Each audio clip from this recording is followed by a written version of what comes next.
December 28, 2025, 6:27 ng madaling araw dito. So, kagabi na lang yan yung pang New Year ko na long neck na binili ko. Napashot tuloy ako kagabi. So, shot ako, pampatulog. Tapos, ingay nila kagabi.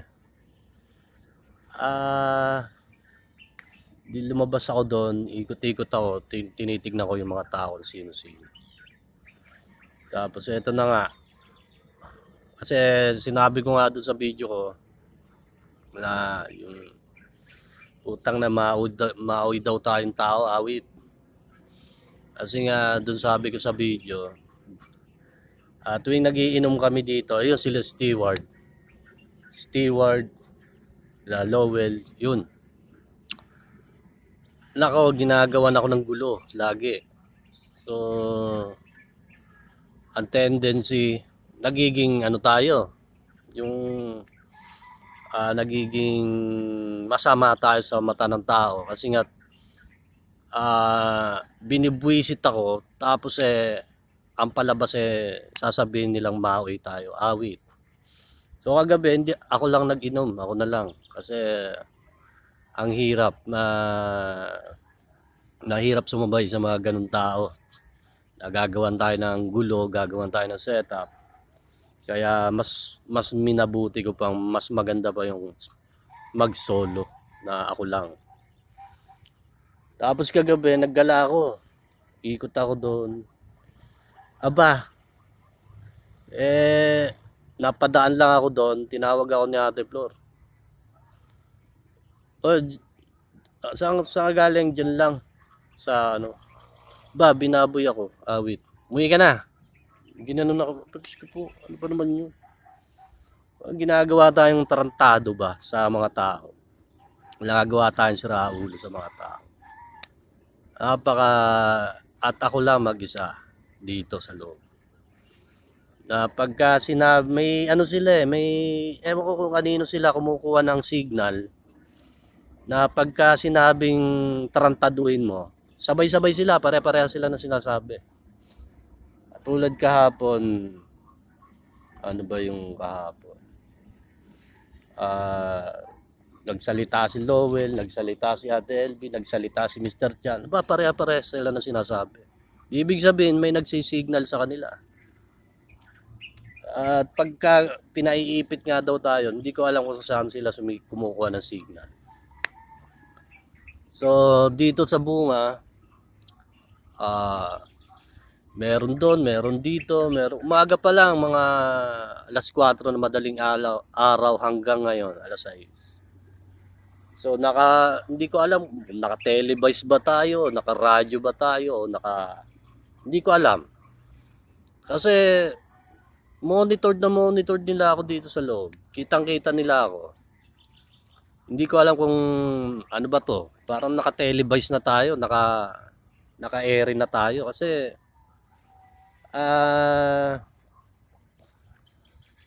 ba't ganun na doon dito sa halos paligid.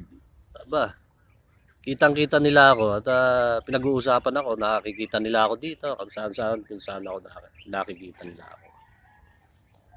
So nagugulat baka naka-televise na tayo, awit.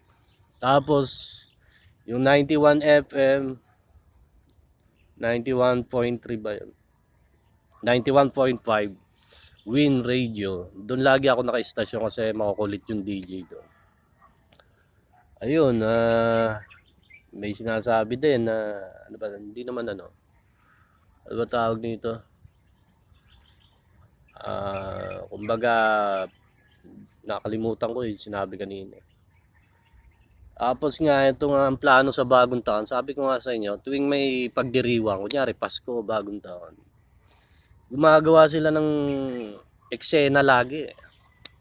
Tulad ng Pasko, inipit-ipit yung walang, buti ka mo, pumunta ako dito sa tropa sa baba, nakakuha ako ng mga tira-tira na Alfonso.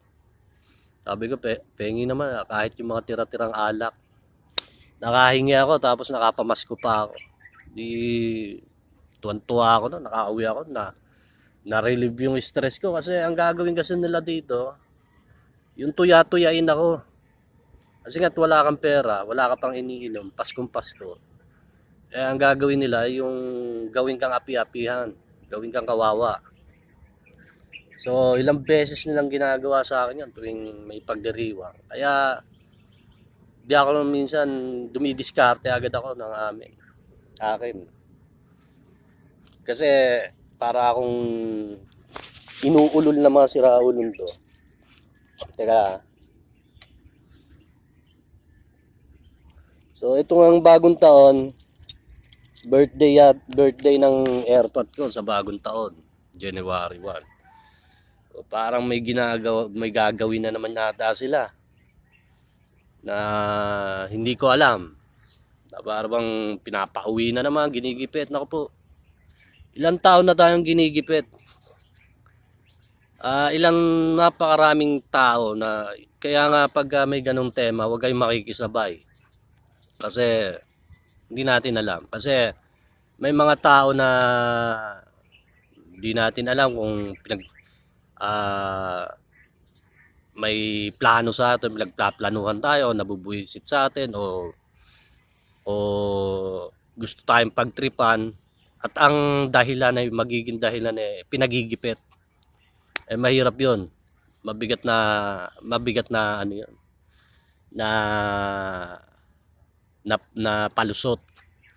Kasi may mga taong inggitero, mga naiinggit sa atin. At sigurado na magsasalita sila at magsasabing pinagigipit ko no.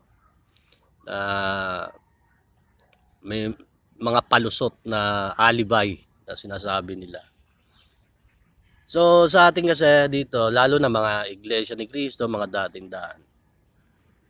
Sa atin kasi tandaan nyo, yung sinabi ko noon na nagbabayad sila ng mga tao. Binabayaran nila ang mga tao para ipatarantado tayo, ipatira tayo. At nagtataka nga ako dito sa atin dito sa Pilipinas. Legal na legal yung sistemang ganun. Na ipapapatay ka sa mga sibilyan na tao. At naisip ko nga kanina, parang ito yung nangyayari sa dati nung panahon ni Biden. Kinangker ng yung mga Muslim and then mga hindi ko alam, halo-halo na eh. So nagpuntahan sila ng iba't ibang bansa para i-manipulate ang isang lugar para sakupin ang isang lugar. Katulad nung nangyari sa London, katulad nung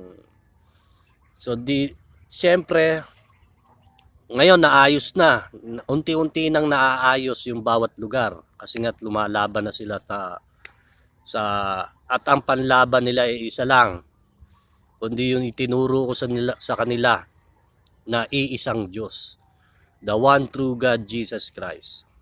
Yun ang ginawa nilang panlaban sa kanila.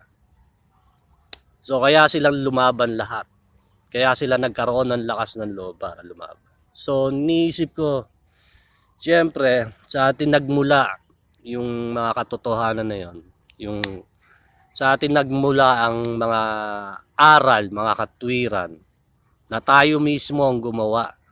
Hindi si John Salgado lang ang gumawa nun. Yung mga aral na yon na kinuha ko sa Biblia at saka ko pinaliwanag sa inyo. So hindi naman lahat ng tao na porket binasa mo ang Biblia nakakaintindi ka na. Hindi ganoon ang Biblia. Ang Biblia kasi puno ng hiwaga at misteryo. Lalo na kung isa kang bulag, hindi mo maiintindihan ang Biblia. So yun ang nangyayari ngayon. Baka ako na may mga sistemang ganoon. Nung Pasko nga pala, may mga Indiano pumunta rito. Tuwan-tuwa ako na nakabanding ko sila kasi nagulat ako, ha? Yung mga Indiano, may mga, kasi international syempre. naisip ko tuloy, uy, international to. Nilapitan ko. So, nagpakilala tayo. Hi, I'm John Salgado, the Rock of Jesus, from the Rock of Jesus Christ. Nagpakilala agad ako. So, alis na ako. Kumbaga, in-entertain ko lang sila. Paalis na ako. Niyaya naman ako. In-invite ako mag-inom. So, black label kasi yung iniinom nila. Hindi napa-black label na rin tayo. Hindi na rin tayo nakatanggi. Sarap eh. So, natutuwa ako na nakabanding ko sila, para akong nakakita ng mga propeta na balbasarado na mukhang mga propeta, sabi ng mga taga-Israel, pero nakakapagtagalog sila. Ni English ko eh, kasi kumbaga syempre nandito tayo sa mga sosyal whatsoever, na syempre papakita natin na meron din tayong pinag-aralan. So, yun nga, na nagkwentuhan kami, yung isa nagkain. Siyempre nakainom na. Hindi naman, okay naman lahat. So, parang nakita ko na yung mga yun, hindi ko lang matandaan kung saan.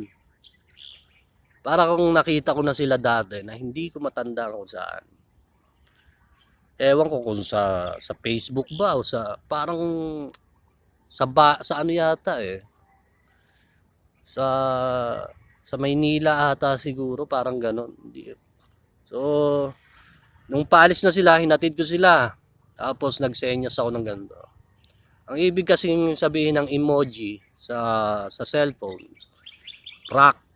Ibig sabihin rock ng sign na to. So, related sa the Rock of Jesus Christ. Kaya lagi ko sinasabi, ganito lagi ang senyas ko sa mga tropa na I'm rock, the rock. So, yun, napakwento ko lang sa inyo, napashare ko lang. At eto na nga na merong mga nangyayari dito, yun na tagal na nilang ginagawa sa akin to, itong katarantaduhan nilang to. Na ginagawa tayong siraulo. Hindi ko nga lubos maisip na kadugo mo, anak mo, kahit nanay ko eh, na mismong anak mo, gagawin mong baliw sa mga tao. Ano ba ibig sabihin nun? Gagawin mong tanga-tangaan sa mga tao. Pero kung tutusin, sila yung mukhang tanga.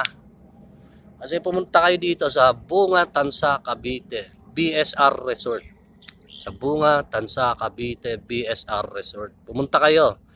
Kailangan ko mga taga-bantay, taga-record, taga-video para makita nyo kung sino mga mukhang tanga dito. Alamin nyo kung sino yung mga mukhang tanga rito. Kasi bigla ka na lang magugulat. Nananahimik lang ako doon sa ulbo ko.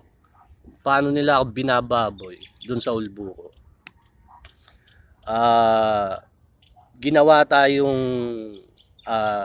tayong siraulo ng mga putang inan to. So, kaya ako gustong ipa-record sa inyo lahat kung sino yung mga mukhang tanga rito. Kasi tayo, tahimik na tao lang tayo. Ayaw natin ng gulo. Ang gusto naman ng mga to is mapasok ako dun sa gulo na gusto nilang gawin sa akin. Kaya pilit silang baboy ng baboy sa akin. At tingnan natin. Kasi isang sablay lang siguro nila. Hindi ko alam din. Baka umabot sa punto na hindi rin kita kayang tansyahin. Ilang beses na akong napaaway. So pinagtipunan, bagtas, sa utang na first time in the history ni Janjan dahil napaaway tayo ng gano'n na talagang takin mo, 3 yun. Nilabas ko, hinabol ko ng saksak doon, kaso sinetap tayo eh, may mga pala, may mga kahoy. May mga pala sila, kahoy, yung pala nakasetap na ako sa labas. Putok yung ulo ko sa likod. Tapos yung bute, yun nga yung sinasabi ko sa inyo, bakit legal na legal dito sa Pilipinas na ipapatay ka sa sibilyan na tao? Yung mga ordinaryong sibilyan na tao dito. Kunyari, yung mga nagtatanim lang dyan. Kunyari, yung mga taga-ano lang dyan, yung napapasyal lang dyan. legal ka na ipapatay sa kanila at nagbabayad sila ng pera doon sa taong. Legal sila. Mga mismo kahit mga bata, mga teenager, mga batang musmos, hindi, akala nyo ba nakakatawa? Pati yung batang musmos kayang pumatay ng tao. Kung may atake ka sa puso at malakas ang high blood mo, naku po, umuwas-iwas ka. Kasi ilang beses ko nang na-experience yung mga ganun na minsan mga bata ginagamit nila. So, ganun sila kasi raulo dito. Na ultimo mga sibilyan na tao. Mga sibilyan na ordinaryong tao, ipapapatay ka sa kanila. Nagugulat ako sa mga ganung, kasi noong unang panahon, walang ganun dito. Wala namang ganun. Kasi ano ba to? Sino ba nag-uutos dito? Di ko alam kung baka mayor ba, congressman o gobernador. Kasi legal nga sila, sabi ko nga sa inyo. Ilang beses ako napaaway sa Bagtas. Ilan ba yun? Dito sa barangay ng Pinagtipunan. Dito sa saan pa ba tayo napaaway? Dami na, hindi ko na matandaan eh.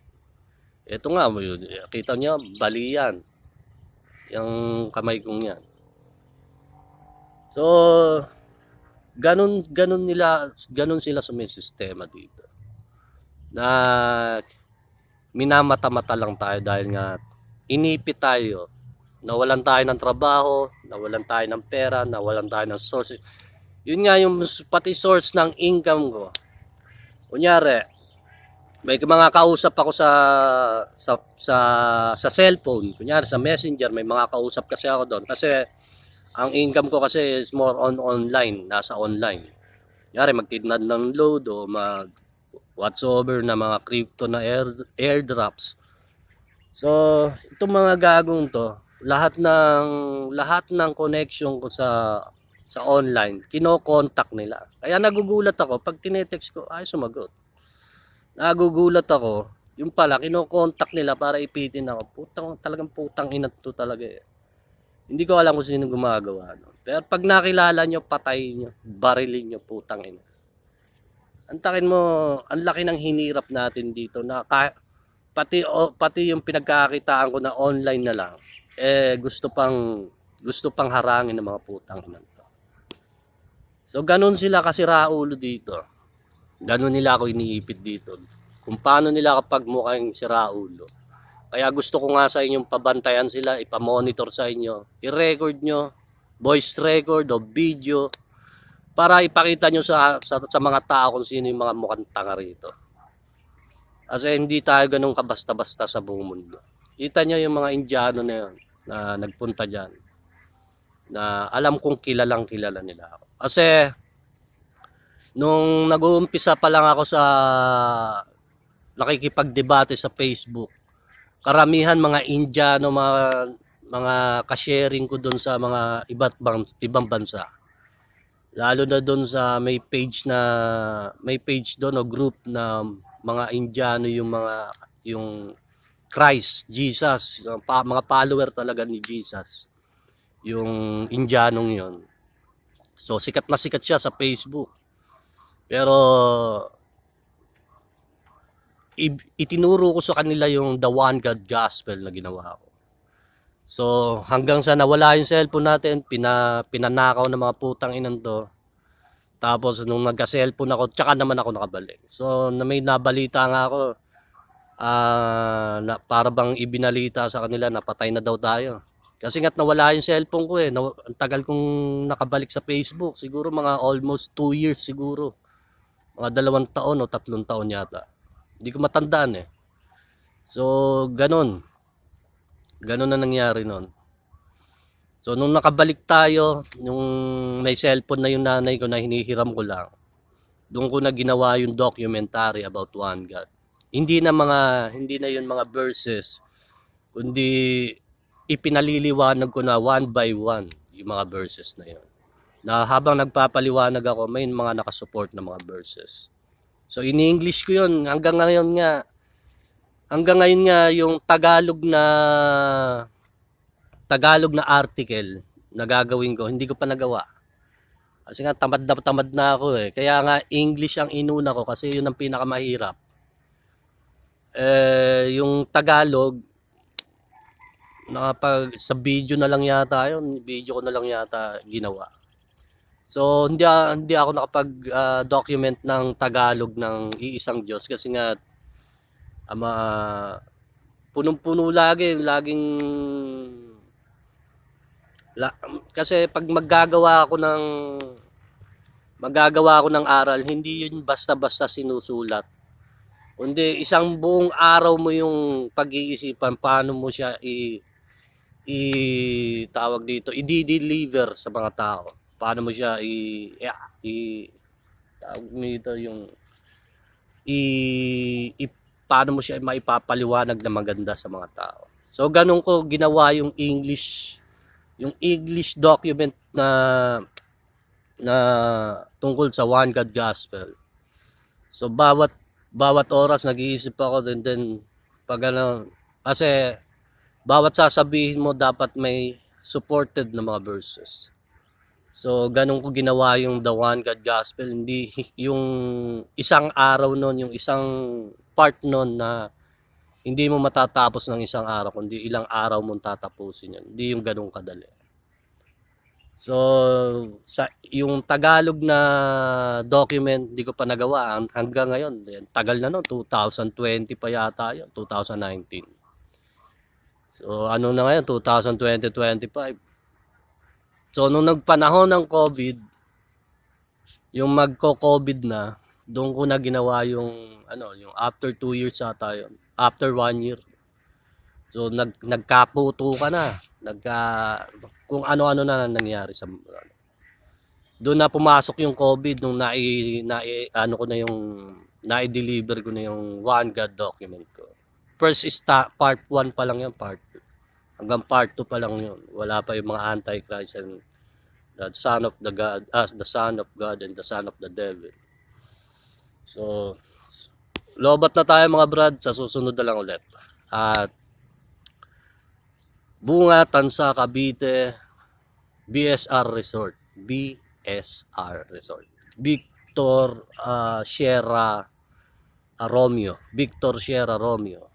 BSR Resort. Punta kayo dito. At gusto nyo makita, then go. Tapos gusto ko rin, may mga tropa sanang magbabanday din sa mga gagong to. Kung ano-anong planong ginagawa sa akin. So kailangan ko ng mga taga-suporta nyo, yung malupit nyong support. Okay, this is John Salgado ng The Rock of Jesus Christ. Sign off na ulit at marami pa akong gagawin. Sa susunod na lang ulit.